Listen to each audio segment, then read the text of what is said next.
29 বছৰ ধৰি বিনা বেতনে শিক্ষকতা কৰি অৱসৰ গ্ৰহণ কৰা দুৰ্ভগীয়া শিক্ষকৰ পুত্ৰ লৱ কুমাৰ হাজৰিকা জিলিকিল এপিএছচি পৰীক্ষাত। বিটিআৰ ওদালগুৰি জিলাৰ ৩৬ নং হৰিশিঙা পৰিষদীয় সমষ্টিৰ এখন অতি পিছপৰা গাঁও হৈছে বাগিচাচোৱা। এই গাঁওখনৰ পৰাই ধ্ৰুৱ তৰাৰ দৰে জিলিকি উঠিল লৱ কুমাৰ হাজৰিকা।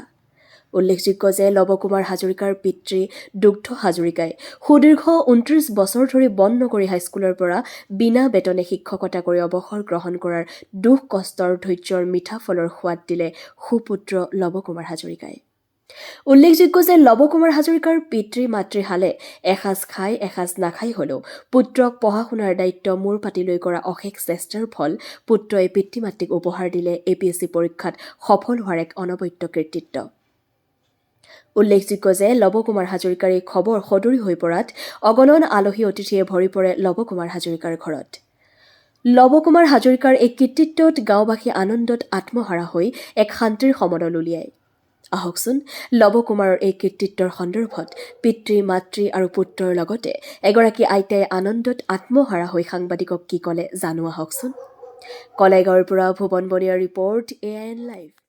খুবেই ভাল লাগিছে। নিজৰ একমাত্ৰ ল'ৰাই মোৰ বুলি ক'লে অহংকাৰ হয়। গতিকে মোৰ লগতে গোটেই ৰাইজৰ যথেষ্টখিনি মোক এটা ইনফ্লুৱেঞ্চ দি আছিল যে তোমাৰ ল'ৰাই পাব বুলি। মোক এইটো এতিয়া ঈশ্বৰে জানিব আৰু আপোনালোকৰ আশীৰ্বাদটো লাগিব, নিশ্চয় পাব বুলি ভাবিছোঁ। আৰু আপোনাৰ কৰ্মজীৱন শিক্ষকতাৰ লগত জড়িত হৈ আছিলোঁ মই এই এই বিষয়ে কি ক'ম। মই 29 বছৰ 8 মাহ মই চাকৰি কৰিছোঁ বিনা বেতনে বননগুৰি হাইস্কুল। তাৰ পৰা মই 2022 মে'ত মই ৰিটায়াৰ্ড হৈছোঁ। হৈ ঘৰতে এনেকুৱা খেতি বাতি বা সমাজ এইবিলাকৰ লগত মই জড়িত হৈ আছোঁ। আৰু নমস্কাৰ, মই যথেষ্টখিনি সুখীয়ে হৈছোঁ, কাৰণ ল'ৰাজনৰ যথেষ্টখিনি দিন ৰাতি কাটি কৰি পঢ়া শুনা কৰিছে। মই তাৰ লগত মই ওতঃপ্ৰোতভাৱে জড়িত হৈ আছোঁ। আৰু ৰাইজে যিখিনি মানে অধীৰ অপেক্ষাৰে ৰিজাল্টৰ বাবে ৰৈ আছে যেন লাগিছে, মই ভগৱানৰ ওচৰত প্ৰাৰ্থনা কৰিছোঁ যে প্ৰভু মোৰ যিয়ে নহওক ৰাইজৰ বাবে কিবা এটা ফলাফল আগবঢ়াই যেন তুমি যেন আগবঢ়াই দিয়া। মই এইটোৱে মই ভগৱানৰ ওচৰত দিন ৰাতি প্ৰাৰ্থনা কৰিছিলোঁ, আৰু সেই মৰ্মে ভগৱানে নিশ্চয় মোৰ প্ৰাৰ্থনা মঞ্জুৰ কৰিছে বুলি মই ভাবিছোঁ। মোৰ নাম শ্ৰী লৱ কুমাৰ হাজৰিকা। মই এইবাৰৰ APSC কম্বাইণ্ড কম্পিটিটিভ এক্সামিনেশ্যনৰ এছিষ্টেণ্ট একাউণ্ট অফিচাৰ ৰেংক 53 পাবলৈ সক্ষম হৈছোঁ। এই ৰেংকটো পাই মই অতিকৈ নিজকে সৌভাগ্যৱান অনুভৱ কৰিছোঁ। লগতে বহুখিনি ভাল লাগিছে। মা দেউতাৰ কষ্ট, গাঁওবাসীৰ যি মৰম চেনেহ আশীৰ্বাদ, সেইখিনি সাফল্য হোৱা বুলি ভাবিছোঁ। আজি গাঁওবাসী আহিছে, আলহী অতিথিখিনি আহিছে, অতিকৈ ভাল লাগিছে। কাৰণ মোৰ এই প্ৰিপেৰেশ্যনৰ সময়খিনিত তেওঁলোকে মোক বহুখিনি ছাপোৰ্ট কৰিছে।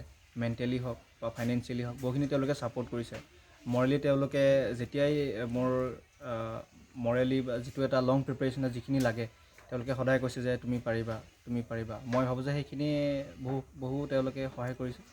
আজি এইকাৰণে গাঁওবাসী অহাৰ কাৰণে বহুখিনি ভাল লাগিছে।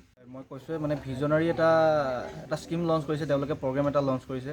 আমাৰ নিচিনা বা মোতকৈও হয়তো বা আমাতকৈও হয়তো যি দুখীয়া শ্ৰেণীৰ লোকসকল আছে তেওঁলোকৰ কাৰণে এটা ফ্লেগশ্বিপ মিছন, যে তেওঁলোকে নিজৰ ড্ৰিম বা যিটো গ'ল তেওঁলোকে পূৰণ কৰিব পাৰে এই স্কিমৰ দ্বাৰা। বহুখিনি আমি ৰিজাল্টত পাইছোঁ যে বিটিআৰ গভৰ্ণমেণ্টৰ যি স্কিম তাৰ পৰা ফলাফল লাভ কৰিছে তাৰে ভিতৰত ময়ো এজন, আৰু মোতকৈও বহুখিনি SCS হৈছে কোনোবা। ভাল লাগিছে এইখিনি দেখা পাই। তেওঁৰ এই যি ভিজনাৰী লিডাৰশ্বিপ, আমি তেওঁক তেওঁৰ যি অৰিহণা তেওঁক ধন্যবাদ জনাইছোঁ।